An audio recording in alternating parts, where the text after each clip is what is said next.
जी आप सभी विद्यार्थियों को मेरा प्रेम भरा नमस्कार।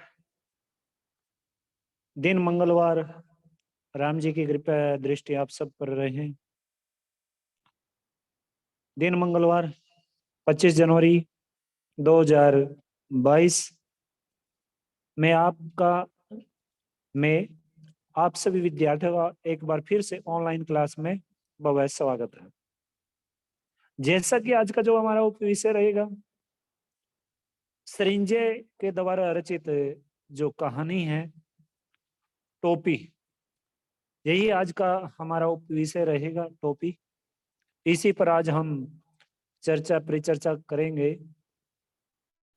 थोड़ा सा सारांश इसका बता देते हैं आपको। देखो, इस कहानी में, ये जो कहानी है, इस कहानी की रचना सृंजय जी ने की है। सृंजय सृंजय जी ने की है और ये उनकी एक श्रेष्ठ कहानी मानी गई है। इस कहानी में उन्होंने उच्च वर्ग पर कटाक्ष किया है कि किस प्रकार से उच्च वर्ग गरीब लोगों का शोषण करता है, और इस तरह से उन्होंने बताया कि किस प्रकार से इस कहानी में लेखक ने ये बात भी बताई कि एक मादा गौरैया और एक नर गौरैया के माध्यम से एक बात और बताने की कोशिश की है कि किस प्रकार से राजा अपनी प्रजा से मुफ्त में काम करवाने में किसी प्रकार का कोई संकोच नहीं करता, और जो प्रजा है, प्रजा तरह तरह के अभाव में अपना जीवन व्यतीत करती रहती है, लेकिन राजा को वो फिर भी मना नहीं कर सकती काम के लिए। और इस प्रकार से ये जो शोषण प्रवृत्ति है, इस शोषण प्रवृत्ति को ही इस शोषण प्रवृत्ति को लेखक ने इस कहानी के माध्यम से दर्शाया है कि आज भी किस प्रकार से एक उच्च वर्ग गरीब वर्ग का किस तरह से शोषण करता है। तो इस कहानी में दो पात्र लिए हैं। पात्र तो बहुत सारे हैं इसमें, लेकिन मुख्य पात्र के तौर पे एक गौरैया है, एक नर गौरैया और एक मादा गौरैया। यानी कि इन्हें ये एक गरीब गौरैया पक्षी उचित मूल्य देकर अपना कार्य भली भांति करवा लेती है, और लेखक ने कहानी में नर गौरैया को गौरा और मादा गौरैया को गौरैया नाम से प्रकट किया है। गौरा और गौरैया का अटूट संबंध इसमें दर्शाया गया। गौरैया का गौरा को आदमी के बारे में बताना कि आदमी जात होती क्या है, और इस प्रकार से जब गौरैया गौरा को आदमी के बारे में बताती है तो वो अपने उसके प्रति विपरीत विचार भी प्रकट करते हैं, और इस तरह से गौरैया का अपने विचार पर, गौरैया क्या रहती है, अपने विचार पर अटल रहती है बिल्कुल। और गौरा द्वारा गौरैया को सही वक्तव्य देना, इस और गौरैया का आदमी की टोपी को अच्छा बताना, गौरा का हैरान होना, गौरैया की धुन में सवार होना, गौरा के,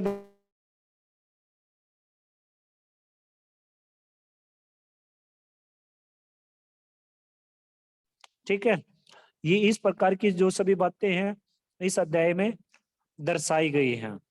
तो पेन पेंसिल निकाल लेना आप लोग, ठीक है, और आप पृष्ठ निकाल लेना अपना 111 जो पृष्ठ संख्या आपकी, तो 111 है, आप निकाल लेना।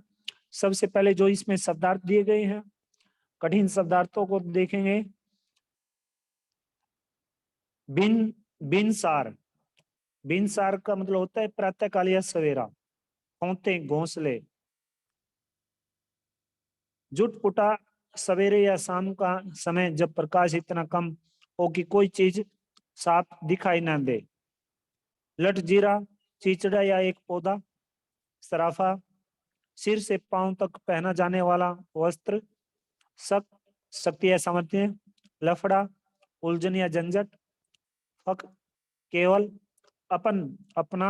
फिक्र, चिंता या चिंता मत, नहीं। मामूल वह बात जो रोज की जाए या हमेशा की तरह। गुरा, कूड़े करकट का ढेर। चिहाकर, चिहाकर, चौंक कर या चकित होकर। जुगाड़, उपाय। मनुहार, मनाना। चाम, त्वचा या चमड़ा। फोकट, मूल्य रहित या मुफ्त। उजरत, मजदूरी या मेहनत का बदला। मल्हार, संगीत का एक राग। मुल्क, मुल्क या देश। लगवे बगवे, पीछे चलने वाले, मेलजोल के व्यक्ति। मशगूल, व्यस्त हो जाना। सेंट मेंट, वह काम जिसके, सेंट मेंट का काम वह काम जिसके लिए कुछ देना न पड़ा हो, यानी कि बिना लाभ। डरकी, कपड़ा बुनते हुए जुलाई जिससे बाने का सूत फेंकते हैं। गहस, गना हुआ, गना बुना हुआ। दबीज, मोटा मजबूत। बेगार, बिना मजदूरी का काम। मूजी, दुष्ट। ऊंदने, सूत ऊन आदि का। फूल, उल्स, उल्लास या खुशी। इतने सारे, इतने सारे। टहलुआ, नौकर। कुलील, खुशबूदार तेल। ऊंदनेदार, ये तो आपको पता ही है, अब ऊपर भी बताया है। हदगुदी, एक छोटी चिड़िया यानी कि गोरैया। पंख, फखने, पंख।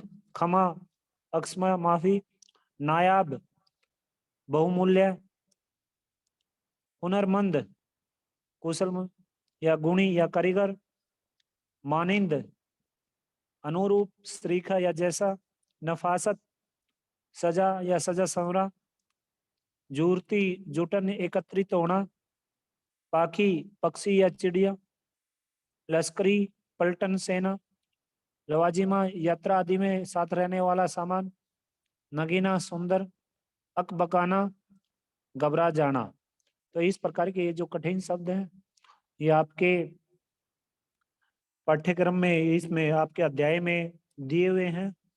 तो शुरू करते हैं इस अध्याय को। इस अध्याय का श्री गणेश करते हैं। पेन पेंसिल साथ में रखना आप लोग, ताकि जो भी कठिन शब्द आएंगे उन कठिन शब्दों का अर्थ आप साथ के साथ में लिखते जाएं, और जो इसमें महत्वपूर्ण बातें आएंगी, महत्वपूर्ण बातों को आप रेखांकित करते जाना। ठीक है भाई, तो शुरू करें।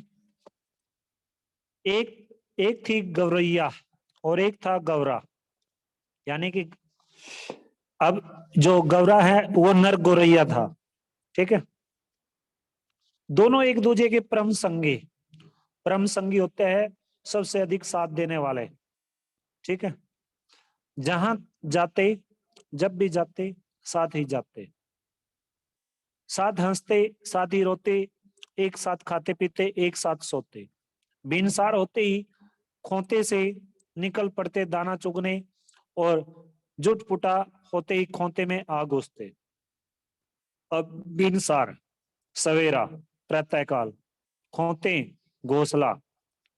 जुटपुटा, जुटपुटा का मतलब होता है सवेरे या शाम का जब समय हो जाता है तो उसको जुटपुटा बोलते हैं। सवेरे या शाम का समय जब रोशनी कम हो जाती है, होती है, तो उसको कम रोशनी का जो समय होता है सवेरे और शाम के समय को जुटपुटा बोलते हैं। ठीक है भाई, आगे देखिए। थकान मिटाते और सारे दिन के देखे सुने में हिस्सेदारी बटाते। एक शाम गौरैया बोली, आदमी को देखते हो कैसे रंग बिरंगे कपड़े पहनते हैं, कितना फबता है उन पर कपड़ा। फबना, जचना। ठीक है, खाक फबता है, खाक, खाक होता है धूल या मिट्टी। गौरा तपाक से बोला, एक व्यंग्य लगा दिया उसने। ठीक है, गौरा तपाक से बोला, तपाक से, एकदम से। कपड़ा पहन लेने के बाद तो आदमी और बदसूरत लगने लगता है। बदसूरत यानी कि बद्दा। ठीक है, लगता है आज लट जीरा चुग गए हो। गौरैया बोल पड़ी। लट जीरा एक तरह का पौधा होता है, यानी कि इसको चीचड़ा या एक तरह का पौधा भी बोलते हैं। ठीक है, आगे देखिएगा। गौरा बोला, अब तू ही सोच, अभी तो तेरी सुगढ़ काया का एक एक कटाव मेरे सामने है। सुगढ़, सुगढ़ होता है सुंदर, काया तन शरीर, रोए रोए की रंगत मेरी आंखों में चमक रही है। रंगत, रंगत का मतलब होता है रूप। अब अगर तू मानुष की तरह खुद को सराफा ढंक ले तो तेरी सारी खूबसूरती ओझल हो जाएगी कि नहीं। ओझल हो जाना, दिखाई ना देना, मुहावरे का प्रयोग है। ठीक है, मानुष मनुष्य है, सराफा, सराफा का मतलब होता है सिर से पांव तक पहनने वाला जो कपड़ा होता है, वस्त्र होता है, उसे बोलते हैं। और ओझल, दिखाई न देना। कपड़े केवल अच्छा लगने के लिए नहीं, गौरैया बोली, मौसम की मार से बचने के लिए भी पहनता है आदमी। तू समझती नहीं। गौरा हंस कर बोला, कपड़े पहन पहन कर जाड़ा गर्मी बरसात सहने की उनकी सकत भी जाती रह रही है। जाड़ा, जाड़ा यानी कि सर्दी, और सकत यानी कि जो ताकत है। और इस कपड़े में, और इस कपड़े में बड़ा लफड़ा भी है। लफड़ा, मुसीबत। कपड़ा पहनते ही पहनने वाले की औकात पता चल जाती है। औकात, हैसियत। आदमी आदमी की हैसियत में भेद पैदा हो जाता है। फिर भी आदमी कपड़ा पहनने से बाज नहीं आता। गवरैया बोली, नित्य, नित्य होता है हमेशा, नए नए लिबास सिलवाता रहता है। लिबास यानी कि लिबास का मतलब होता है पोशाक। ठीक है, आगे देखिएगा, यह निरा पोंगापन है। पोंगापन, बेवकूफी, पागलपन। ठीक है, गवरा बोला, आदमी तो लिबास से फक्त लाज ही नहीं ढकता, ढकता, हाथ पैर जो चलने फिरने काम करने के वास्ते हैं उन्हें भी दस्ताने और मोजे से ढक लेता है। सिर पर लटे हैं, उन्हें भी टोपी से ढक लेता है, उन्हें भी टोपी से ढक लेता है। अपन तो नंगे ही भले, फक्त सिर्फ। ठीक है, उनके सिर पर टोपी कितनी अच्छी लगती है। गौरैया बोली, मेरा भी मन टोपी पहनने का करता है। टोपी तू पाएगी कहां से। गौरा बोला, टोपी तो आदमी का राजा, टोपी तो आदमियों का राजा पहनता है, जानती है। एक टोपी के लिए कितनों का टाट उलट जाता है। टाट उलट जाना, टाट उलट जाने का टाट होता है राज, राज पलट जाना। टाट उलट जाने का मतलब होता है राज पलट जाना। जैसे मान लो आज हरियाणा में बीजेपी की सरकार है, कल मान लो फिर 5 साल बाद या कुछ दिन बाद कांग्रेस की सरकार आ जाए, फिर चौटाला की सरकार आ जाए, इस प्रकार से राज पलट जाना, उसको बोलते हैं टाट पलट जाना। जरा सी चूक हुई नहीं कि टोपी उछलते देर नहीं लगती। अपनी टोपी सलामत रहे, इसी फिक्र में कितनों को टोपी पहनानी पड़ती है। फिक्र होती है चिंता। टोपी पहनाना का मतलब होता है मान सम्मान देना, रिस्पेक्ट करना, किसी का इज्जत देना। मेरी मान तो तू इस चक्कर में पड़ ही मत। गौरा था तनिक समझदार, तनिक जरा सा, इसलिए सक्की, सक्की होता है शक करने वाला। जबकि गौरैया थी जिद्दी और दुन की पक्की। दुन की पक्की यानी कि दृढ़। ठान लिया तो ठान लिया सो ठान लिया, ठान लेना यानी कि निर्णय कर लेना। उसको ही जीवन का लक्ष्य मान लिया। लक्ष्य, उद्देश्य कहा गया है, जहां चाहा वहीं रहा। ये आपने कहानी भी सुनी होगी, थ्रस्टी करो की, वंस देर वाज ए करो, ही वाज वेरी थ्रस्टी। ठीक है, इस तरह से आपने सुनी भी होगी। जब जिस टाइम हम पढ़ते थे, हम 6th क्लास में होते थे, 93 94 की बात है, तो उस टाइम में ये स्टोरी हुआ करती थी हमारे टाइम में इंग्लिश सब्जेक्ट में, और ये पूरी याद रहती थी। अगर किसी बच्चे को ये स्टोरी याद नहीं होती थी तो उसकी अच्छे से पिटाई भी होती थी उस टाइम में। वंश दरवाजे करो, ठीक है। तो उसमें अंत में यही कहा, अंत में उसका उद्देश्य यही था, संदेश यही था इस कहानी का, कि जहाँ चाह वहां रहा, ठीक है। अपनी मन की इच्छा के अनुसार इंसान क्या करता है, अपनी मर्जी से काम करता रहता है, अपनी मन की इच्छा अनुसार काम करना, इसका मतलब यही है, ठीक है भाई। मामूल के मुताबिक अगले दिन दोनों गुरे पर चुगते निकले।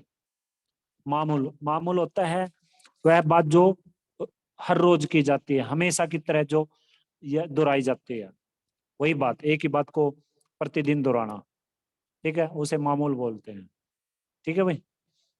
आगे देखिए,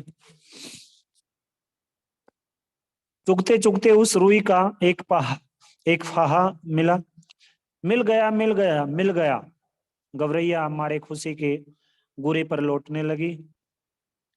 अरे क्या मिल गया? अरे, गौरे ने चिहाकर पूछा, चिहाकर यानी कि चिल्लाकर, ठीक है।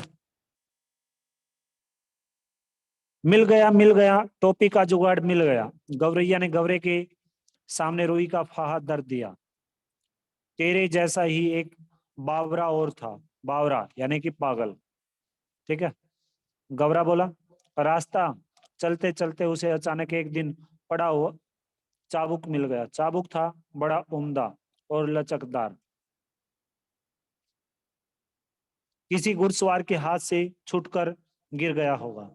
चाबुक हाथ लगते ही वह बावरा चीखने लगा। चाबुक तो मिल गया, बाकी बचा तीन, घोड़ा, लगाम और जीन।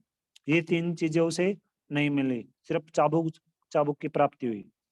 अब ये कहने का मतलब ये है कि सिर्फ उसे फाहा तो मिल गया, लेकिन उस फाहे का करना क्या है, उसको सिलने के लिए, उसको बनाने का जो साधन है, जो चीजें हैं, उनकी प्राप्ति कैसे होगी, वो चिंता का विषय है उनके समक्ष। अब ये तीनों तो रास्ते में पड़े मिलने से रहे, सब काम धंधा छोड़ वह बावरा ताउमर, ताउमर यानी कि पूरी उम्र, ताउमर यह रटता रहा, बाकी बचा तीन, घोड़ा, लगाम, जीन। अगला पृष्ठ निकाल लीजिएगा।